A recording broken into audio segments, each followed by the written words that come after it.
بسم الله الرحمن الرحيم. الرحمن علم القرآن خلق الإنسان علمه البيان. الشمس والقمر بحسبان والنجم والشجر يسجدان. والسماء رفعها ووضع الميزان ألا تطغوا في الميزان وأقيموا الوزن بالقسط ولا تخسروا الميزان. والأرض وضعها للأنام فيها فاكهة والنخل ذات الأكمام والحب ذو العصف والريحان. فبأي آلاء ربكما تكذبان؟ خلق الإنسان من صلصال كالفخار وخلق الجن من مارج من نار. فبأي آلاء ربكما تكذبان؟ رب المشرقين ورب المغربين. فبأي آلاء ربكما تكذبان؟ مرج البحرين يلتقيان بينهما برزخ لا يبغيان. فبأي آلاء ربكما تكذبان؟ يخرج منهما اللؤلؤ والمرجان. فبأي آلاء ربكما تكذبان؟ وله الجوار المنشآت في البحر كالأعلام. فبأي آلاء ربكما تكذبان؟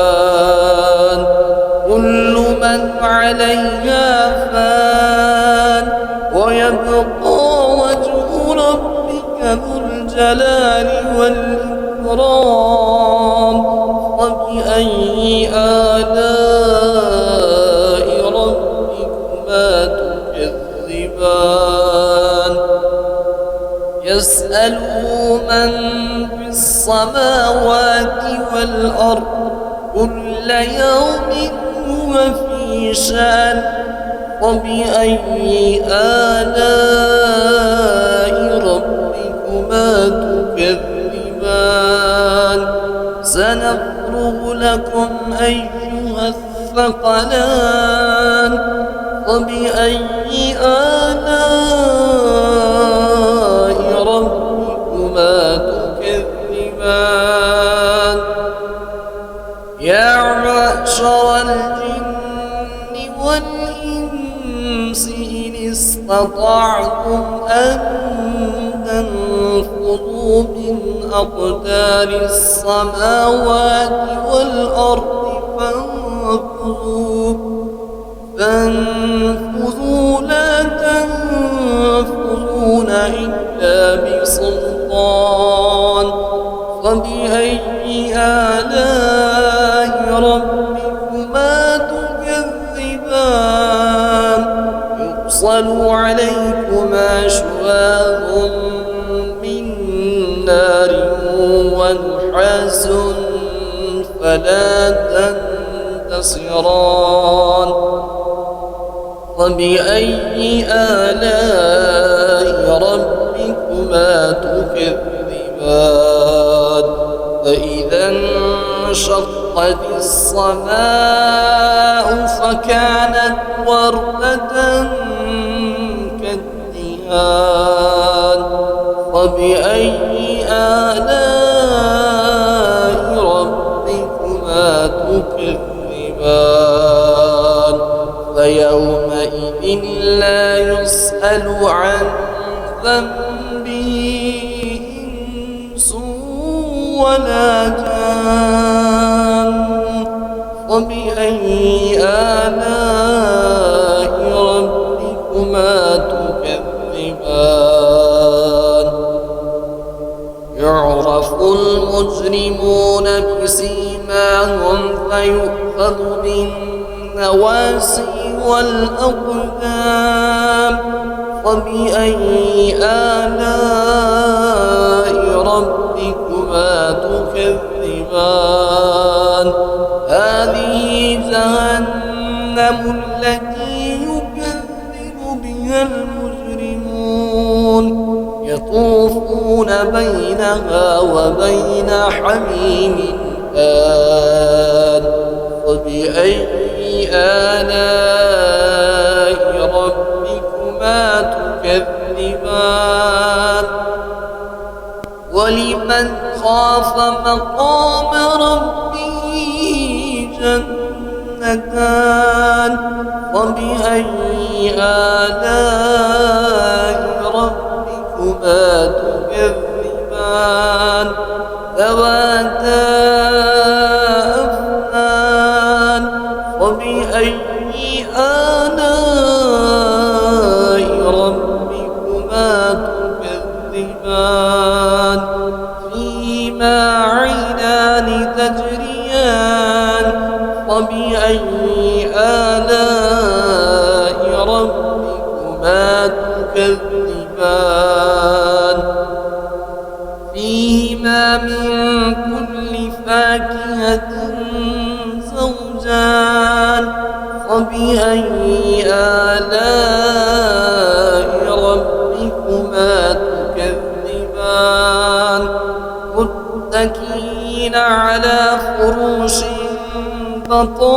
بطائنها من استبرق وجنى الجنتين دان فبأي آلاء ربكما تكذبان فيهن قاصرات الطرف لم يطمثهن إنس قبلهم ولا جان فبأي آلاء ربكما تكذبان كأنهن الياقوت والمرجان فبأي آلاء ربكما تكذبان هل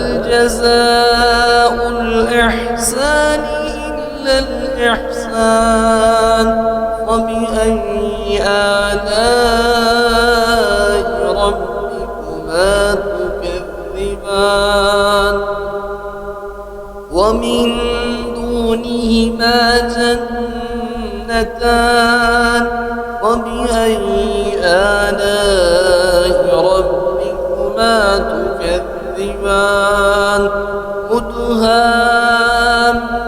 مدهامتان فبأي آلاء ربكما تكذبان فيهما عينان نضاختان فبأي آلاء ربكما تكذبان فيهما فاكهة ونخل ورمان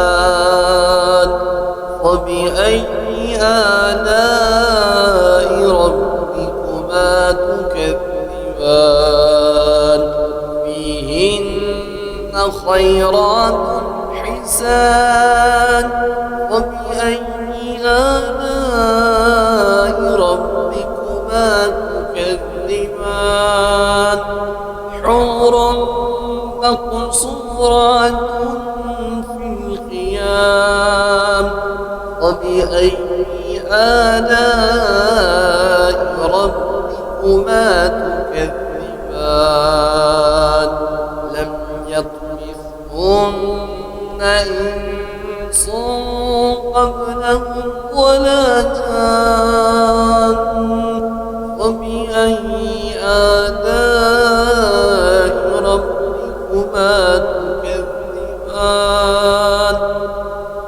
متكئين على رفرف خضر وعبقري حسان فبأي آلاء ربكما تكذبان تبارك اسم ربك ذي الجلال والإكرام